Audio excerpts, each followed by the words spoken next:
श्री शिवाय नमस्तुभ्यम। हर हर महादेव। भूल कर भी ना चढ़ाए सूर्य को ये जल, वरना मनुष्यों की आयु हो जाती है कम। तो आइए जानते हैं। वीडियो में अंत तक बने रहिए। चैनल को लाइक और सब्सक्राइब करें। श्री कृष्ण कहते हैं, सूर्य को ऐसे जल चढ़ाने से मनुष्य की आयु कम होती है। जान ले सही विधि।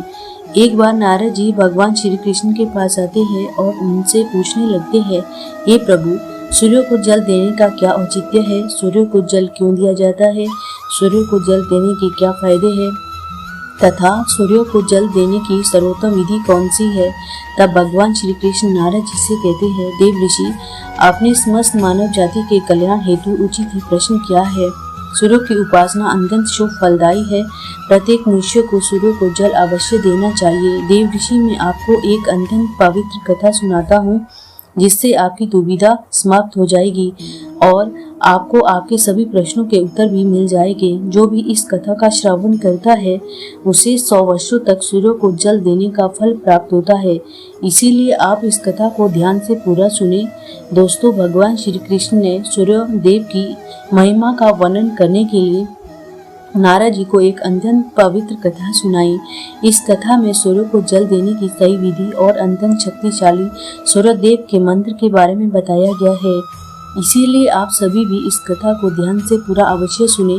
इस कथा को सुनने मात्र से आपको सूर्य को जल देने का फल प्राप्त होता है। तो चलिए कथा को शुरू करते हैं। भगवान श्री कृष्ण कहते हैं, प्राचीन काल की बात है। मध्य प्रदेश में एक अत्यंत प्राचीन शोभनीयमान नगरी भी थी।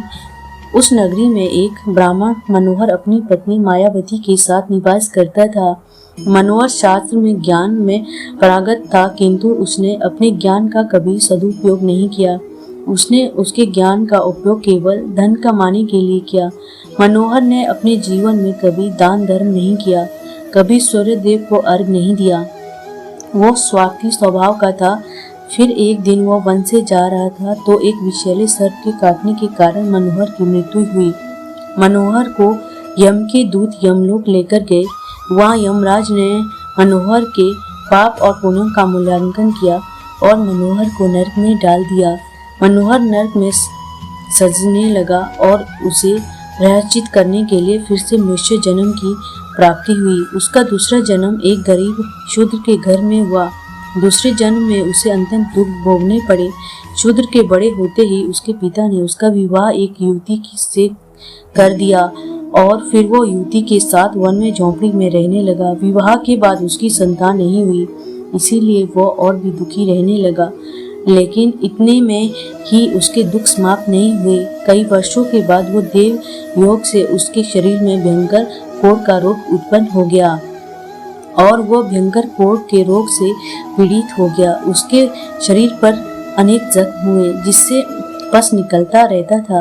वो शूद्र अब कुछ काम नहीं कर सकता था और दिन भर घर पर ही पड़ा रहता था। उसकी पत्नी एक पतिव्रता नारी थी। उसने पति को कोढ़ होने के बाद भी उसका साथ नहीं छोड़ा और वह उसकी नित्य सेवा करती रहती थी।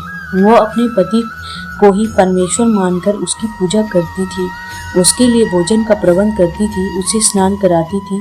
शुद्ध एक बार मन ही मन सोचता रहता था कि किस जन्म के पाप के कारण उसे यह कोढ़ रोग हुआ है।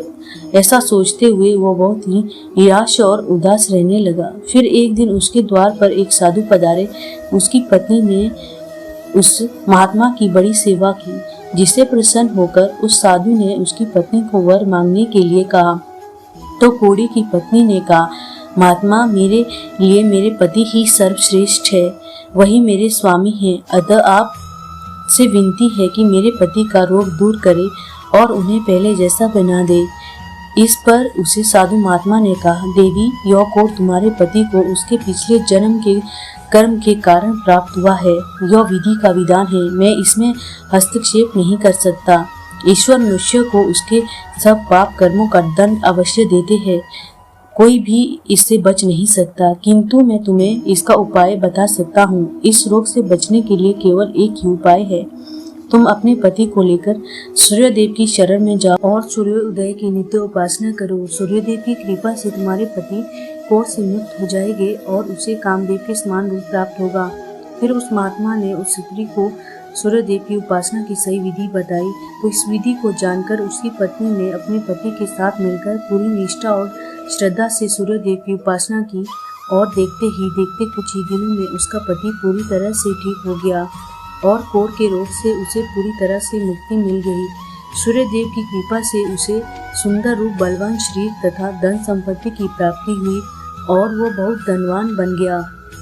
अब मैं तुम्हें सूर्यदेव को प्रसन्न करने की विधि और मंत्र के बारे में बताता हूँ, जिसे करने से मनुष्यों के सभी रोग कष्ट नष्ट हो जाते हैं, उसे उत्तम स्वास्थ्य और सुख की प्राप्ति होती है। श्री कृष्ण कहते हैं, सूर्यदेव को जल चढ़ाना एक ऐसा नियम है जो मनुष्यों के जीवन में बहुत बड़ा बदलाव ला सकता है।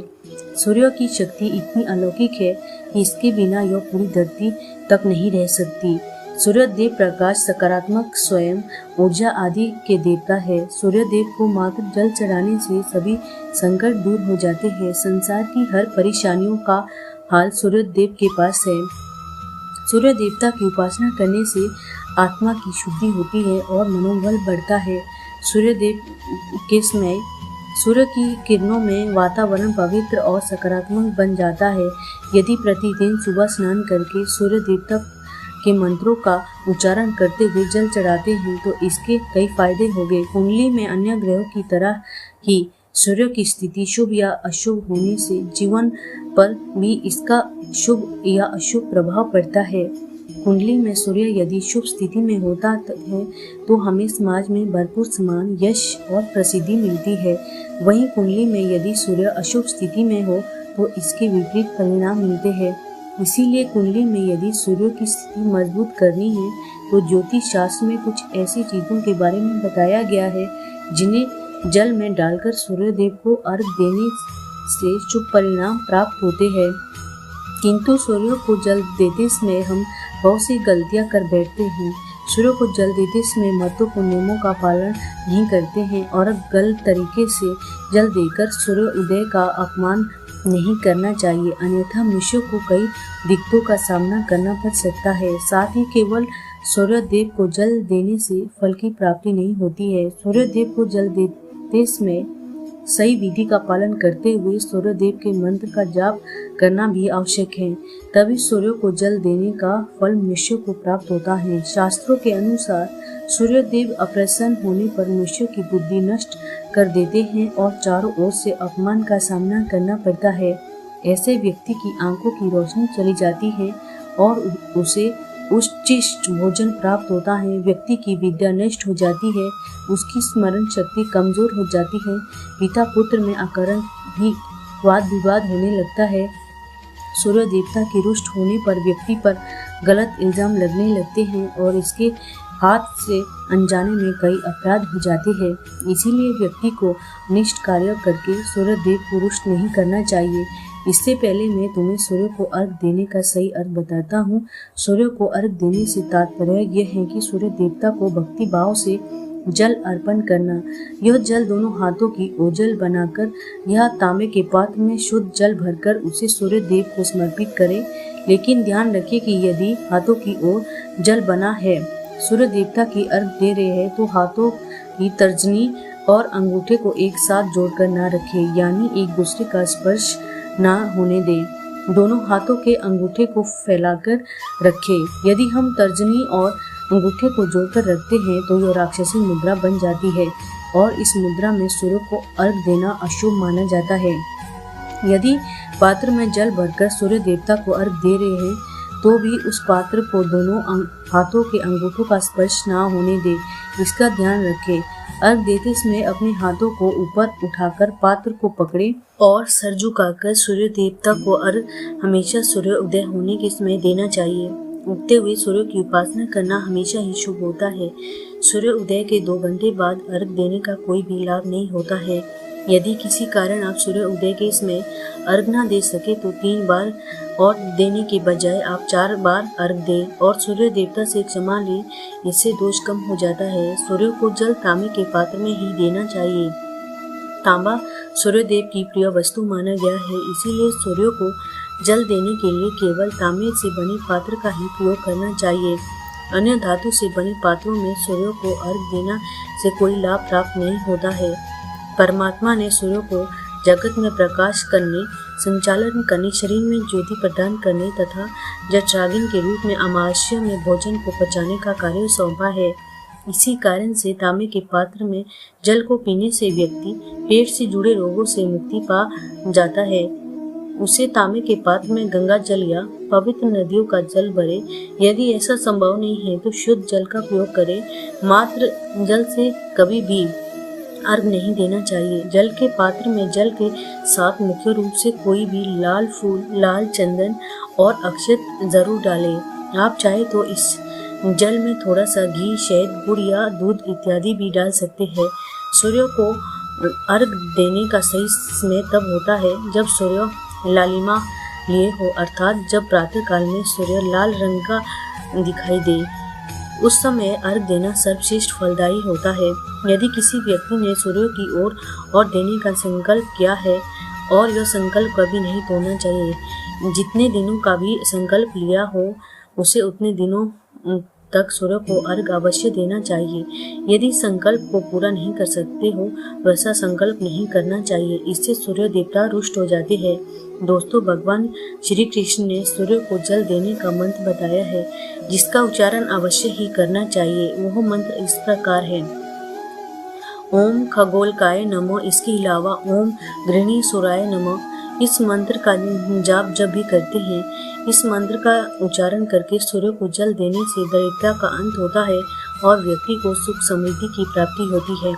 श्री कृष्ण कहते हैं, सूर्य देव की महिमा अपरंपार है और प्रतिदिन ही हमें इनका आभार मानना चाहिए, पर मुख्य रूप से रविवार का दिन सूर्य देवता का ही दिन माना जाता है। इसीलिए कुंडली में सूर्य दोष को दूर करने के लिए रविवार के दिन विशेष रूप से सूर्य देवता का उपवास करना चाहिए और सूर्य से संबंधित वस्तु का दान करना चाहिए। सूर्य से संबंधित वस्तु है तांबा, गेहूं, गुड़, चंदन और पीले रंग के वस्त्र आदि।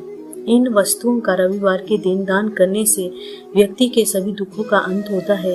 यदि व्यक्ति बीमार है अथवा घर में सूतक है या कोई अन्य समस्या है जिसके कारण वह सूर्य देव को अर्घ नहीं दे पा रहे, तो इसके लिए शास्त्रों में मानस पूजा का प्रावधान किया गया है, अर्थात अपने मन में ही सूर्य देवता को अर्घ दे सकते हैं। सूर्य उदय पूर्व दिशा से होता है। यदि किसी कारण वह सूर्य देवता दिखाई नहीं दे रहे तो उनका मन ही स्मरण करके पूर्व दिशा की ओर मुख करके उन्हें अर्घ दे सकते हैं, लेकिन कभी भी सूर्य को अर्घ देने का संकल्प ना छोड़े। इस प्रकार से भगवान श्री कृष्ण ने सूर्य को अर्घ देने की सही विधि और मंत्र बताया है। दोस्तों, यह कथा और जानकारी आपको अच्छी लगी होगी तो चैनल को लाइक और सब्सक्राइब करें।